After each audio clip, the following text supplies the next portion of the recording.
نئے مالیاتی بیل out package سے متعلق IMF اور وزارت خزانہ کے حکام کے درمیان آج سے مذاکرات کا باقاعدہ آغاز ہو گیا۔ نئے قرض پروگرام کا دورانیہ اور حجم کا فیصلہ IMF ایگزیکٹو بورڈ کی مشاورت سے کیا جائے گا۔ تاہم اطلاعات ہیں کہ پاکستان 3 سے 4 سال پر محیط 6 سے 8 ارب ڈالرز کے پروگرام کا خواہاں ہے۔ مذاکرات کے دوران بجٹ، معاشی پالیسیوں اور اصلاحات پر بات چیت ہوگی۔ آج IMF مشن کے ساتھ سیشن میں وزیر خزانہ محمد اورنگزیب کی جانب سے موجودہ معاشی صورتحال پر بریفنگ دی گئی۔ IMF مشن نے ملکی معیشت کے لیے اٹھائے گئے اقدامات پر اطمینان کا اظہار کیا۔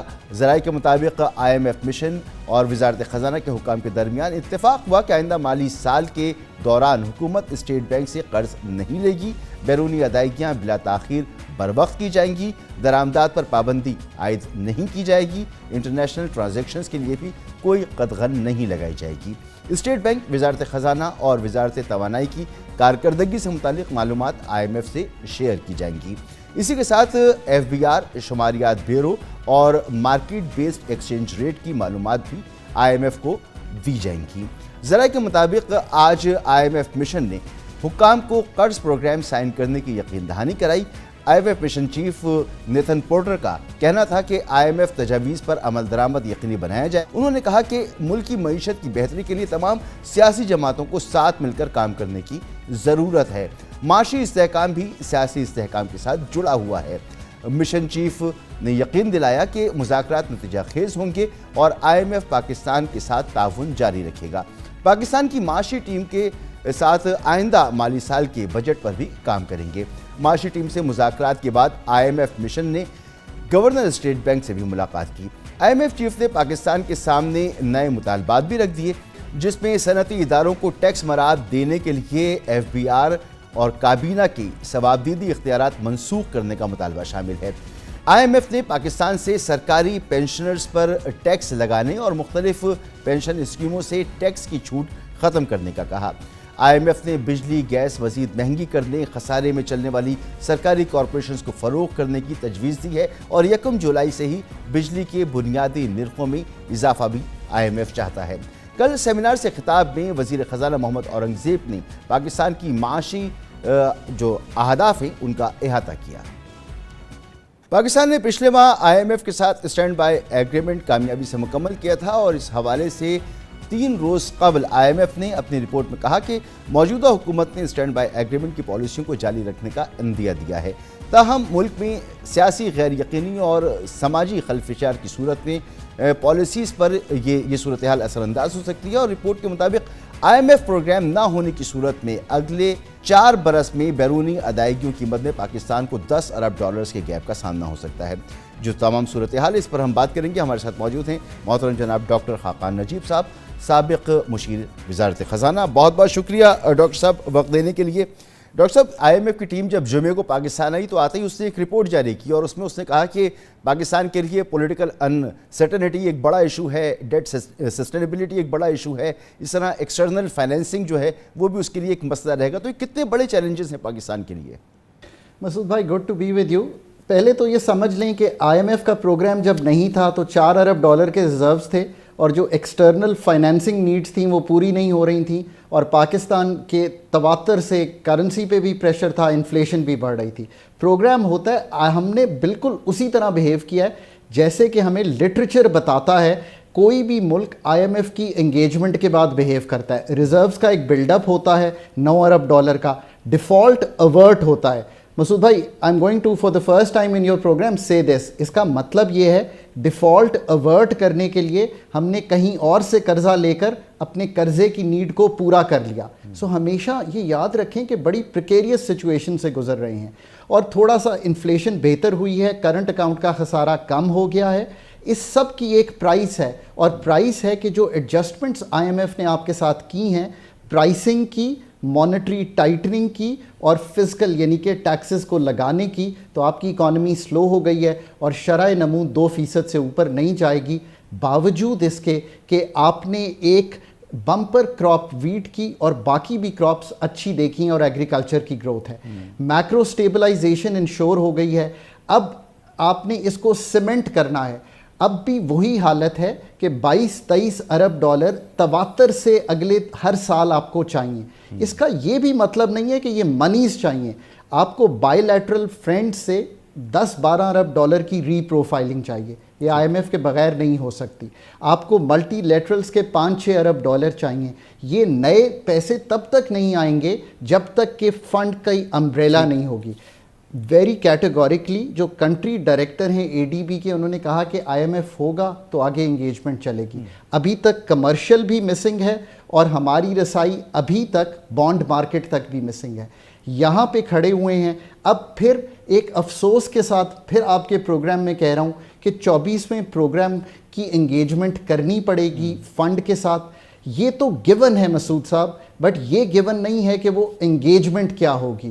جو مجھے تشویش اب لاحق ہو گئی ہے وہ یہ ہے کہ یہ ساری انگیجمنٹ جو ہے وہ آئی ایم ایف ٹرمز پہ چلی گئی ہے, یہ اتھارٹیز کی ٹرمز سے نکل گئی ہے, اس لیے کہ ہماری پریپریشن شاید اس لیول کی نہیں ہے. کیونکہ آپ یہی دیکھیے نا, ٹیکس کی مد میں انہوں نے پاکستان کا ایک ٹیکس اسیسمنٹ 2021 میں ہی شروع کر دی تھی ٹڈاٹ کے نام سے.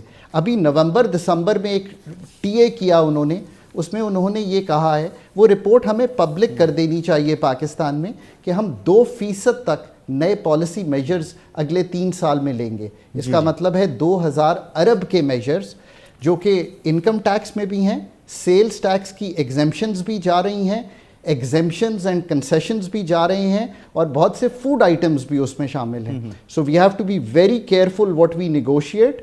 A good negotiation will form a program جو 3 سال چل بھی سکے. A negotiation جو اتنی ہم کہیں گے competitively نہیں کریں گے فنڈ کے ساتھ, اور اس کے ایسے اور موضوع چیزیں سامنے نہ رکھیں جو ہمیں وہ کرنے میں کوئی دشواری نہ ہو تو مشکل ہوگی. یہاں پہ ملک آ کھڑا ہوا ہے. یہ مشورہ تو آپ اس وقت دے رہے ہیں جب معاملہ شروع ہو چکا ہے, مذاکرات شروع ہو چکے ہیں, تو اب تو انہوں نے اپنی شرائط رکھ دی ہیں کہ وزارت خزانہ اور توانائی کی کارکردگی سے بھی آپ کو بتانا ہے, آپ کو بتانا ہے کہ درآمدات پر پابندی نہیں ہوگی, یا آپ کو بتانا ہے کہ آپ اسٹیٹ بینک سے قرضہ بھی نہیں لے سکیں گے. یہ تمام چیزیں تو اب سامنے آ گئی ہیں. اب معاملہ یہ ہے کہ جب بھی ہم کسی پروگرام میں جاتے ہیں تو وہی باتیں جو پہلے کی جا چکی ہوتی ہیں وہی دہرائی جاری ہوتی ہیں. جیسے مثال کے طور پر بجلی اور گیس کی قیمتوں میں آپ نے اضافہ کرنا ہے, اور انہوں نے ڈیٹ بھی دے دی نہیں کب سے آپ نے اضافہ کرنا ہے. ایف بی آر میں ریفارمز ہم سنتے چلے آ رہے ہیں, یہ ہوکے نہیں دیتی ہیں. انرجی کے مسائل, سرکاری اداروں میں جو مسائل موجود ہیں, ہمارے ایس او ایز کے جو مسائل ہیں, جو خسارے میں ہمارے یہ ادارے جا رہے ہیں, ان کے معاملہ ہے. سرکولر ڈیٹ ہمارا کم ہونے کے بجائے بڑھتا ہوا ہمیں نظر آ رہا ہے. تو ہمیں جو کچھ کرنا تھا ہم تو اس میں اپ ٹو دا مارک نہیں ہیں. آپ اس میں یہ بھی ایڈ کر دیجئے کہ پاکستان اس سال ریکارڈ فزیکل کا مالیاتی خسارہ 7.5-8% کا دوبارہ کرے گا. نامنل ٹرمز میں 8,200-300 ارب روپے کا خسارہ, 29 ارب ڈالر کا خسارہ, اور یہی آپ کے ڈیٹ کو بڑھائے گا. تو اب بات یہ طے ہوئی کہ آئی ایم ایف آپ کو میکرو سٹیبلٹی دے سکتا ہے, پر جن سب چیزوں کا ذکر آپ نے کیا کہ انرجی کانسٹلیشن پبلک سیکٹر سے نکل کر پرائیویٹ ایفیشنسی میں, اور پاکستان کی ڈی ریگولیشن جو پاکستان کی گروتھ کو بڑھا سکے, وہ کیسے ہوگی, اس کا تعین آئی ایم ایف نہیں کر سکتا. پر اس کا تعین تو آپ نے کرنا ہے کہ beyond the I M F price changes جو کہ آپ کو کرنے پڑیں گے to stick with the programme, آپ کو پاکستان کی کرنسی کو بھی مارکیٹ فورسز پہ چھوڑنا پڑے گا, آپ کو جو بہت سے ریٹس بن جاتے ہیں ان سے بھی نکلنا پڑے گا, آپ کو ریئل انٹرسٹ ریٹ کو بھی پازیٹیو رکھنا پڑے گا. پر انرجی کی سرجری آج بھی آپ نے کرنی ہے. ایف بی آر کے ایڈمنسٹریٹو ریفارمز, آپ کو کوئی روک رہا ہے کہ پاور کا ڈیٹا ہے, گیس کا ڈیٹا آپ کے پاس موجود ہے, میری ٹریول کا ڈیٹا آپ کے پاس موجود ہے, میری ٹیلی فون بلنگ کا ڈیٹا آپ کے پاس موجود ہے, آپ کو تو میرے سم بند کرنے کی ضرورت ہی نہیں ہے مسعود صاحب. آپ جائیے ان سب کو کولیٹ کیجئے, ڈیجیٹل سائنٹسٹس کو کہیے کہ آپ کو بتا دیں یہ کولیٹ کر کے کہ واٹ از دی انکم جو ہونی چاہیے کسی بھی شخص کی, کسی بھی اے او پی کی, کسی بھی کمپنی کی. So what I am trying to say is کہ آج بھی وہیں کھڑے ہیں کہ یہ پروگرام کر بھی لیں گے تو پھر کیا ہوگا. آئی تھنک کہ پہلے تو لیڈرشپ کو یہ بھی احساس کر لینا چاہیے. میں اب آئی ایم ایف کا نمبر اگر آپ کو ایک دوں تو آپ حیران ہو جائیں گے. آپ جب یہ سال ختم کریں گے, جو پچھلا سال ختم کیا تو آپ کا ڈیٹ تھا 68,000 ارب روپیہ, یہ سال ختم کریں گے تو 80,000 کو تجاوز کر جائے گا. جب پروگرام ختم ہوگا نا 3 سال بعد, تو یہ 1,20,000 ارب ہوگا آپ کا ڈیٹ, بیکاز کوئی فنڈامنٹلی ایسی تبدیلی آئی ایم ایف نہیں سمجھتا. اگر رجی صاحب پاکستان میں کاسٹ آف ڈوئنگ بزنس جو ہے یہ ایک بہت بڑا مسئلہ ہے. ہمارا جو انٹرسٹ ریٹ ہے وہ ریکارڈ سطح پر ہے, جو انرجی پرائسنگ ہے وہ بڑھی ہوئی ہے, اور ایک مرتبہ پھر آئی ایم ایف کی جو شرائط ہیں اس میں یہ کہا جا رہا ہے کہ انرجی کی جو پرائس ہیں وہ بڑھائی جائیں گی. تو کیا ہم یہ کہہ سکتے ہیں کہ آئی ایم ایف پروگرام میں جانے کے بعد ہمارا جو انفلیشن ہے اس میں کچھ کمی آئے اور کاروبار کرنا پاکستان میں آسان ہو سکے؟ آپ نے بہت ہی اچھی بات سامنے رکھی. میں نے جو اس پہ ایک پرچہ لکھا ہے کہ پاکستان کا پروگرام ڈیزائن کیا ہونا چاہیے, اس کا نمبر 1 جز یہ ہے کہ پاکستان کا پروگرام اگر سسٹینیبل گروتھ کی بنیاد رکھنا چاہتا ہے آئی ایم ایف کے ساتھ, تو وہ یہ کہے کہ میں ایز آف ڈوئنگ بزنس کی جو ڈی ریگولیشن کے میجرز ہیں وہ بہت تواتر سے تو لے رہا ہوں, پر اس سے بات بن نہیں رہی. بات تب بنے گی کہ ملک کو ڈی ریگولیٹ کرنے کے لیے ایک شوق دیا جائے جس میں آج سارے ریگولیشنز جو ہیں ختم کر دیے جائیں, اور پھر یہ کہا جائے کہ مسعود صاحب آپ کی ریگولیٹری اتھارٹی مجھے پروو کرے یہ بات کہ this regulation is good for the country. Pakistan اب تک جس پیس پہ کام کرتا رہا ہے اپنے کاموں میں, اس سے آج کی جو نوعیت ہے, جو اس وقت مرض ہے, وہ سالو نہیں ہوگا. آئی ایم ایف کی یہی سٹیبلٹی چلتی رہے گی, اس سے آگے چلیں. میں ابھی نمبر آئی ایم ایف کے دیکھ رہا تھا, وہ یہ کہتے ہیں کہ آپ کی اس وقت 13.7% investment to G D P ہے, وہ کہتے ہیں 3 سال بعد بھی 14-15 کے قریب ہی رہے گی. تو مسعود صاحب بات تو کچھ بھی نہیں بنے گی. یہ بات میں نے اب اس لیے کرنی شروع کر دی ہے, your program is actually the first one جس میں نے یہ کہی ہے کہ پہلے 3 سال کا ڈیٹا بھی دیکھ لیجئے کہ at the end of the 3 year programme پھر آپ یہ کہیں گے کہ جی پروگرام بھی کیا, قیمتیں بھی بڑھی, کھڑے وہیں کے وہیں ہیں. آپ کی کوئی کلی طور پہ فنڈامنٹل چیز تبدیل نہیں ہوگی. ان کے مطابق تو آپ کا ٹیکس ٹو جی ڈی پی ریشیو بھی بہت تبدیل ہوتا دکھائی نہیں دے رہا.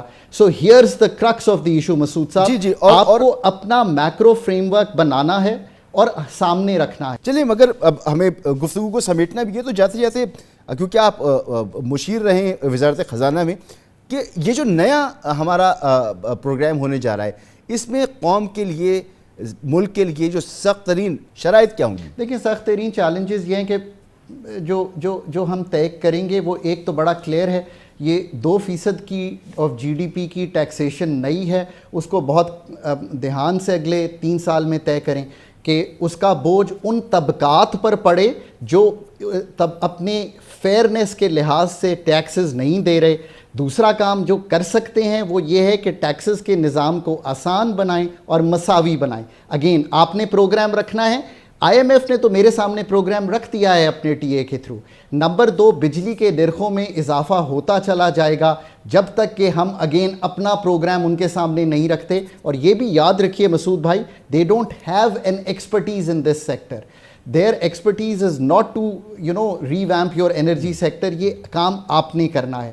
پھر جو اس وقت مشکل آئے گی وہ یہ آئے گی کہ آف کورس جیسے ہی وہ امپورٹ کو کھولیں گے, بیکاز آپ پروگرام میں جائیں گے تو امپورٹ پہ جو ابھی بھی ٹیسٹ قدغن ہے وہ اٹھانی پڑے گی.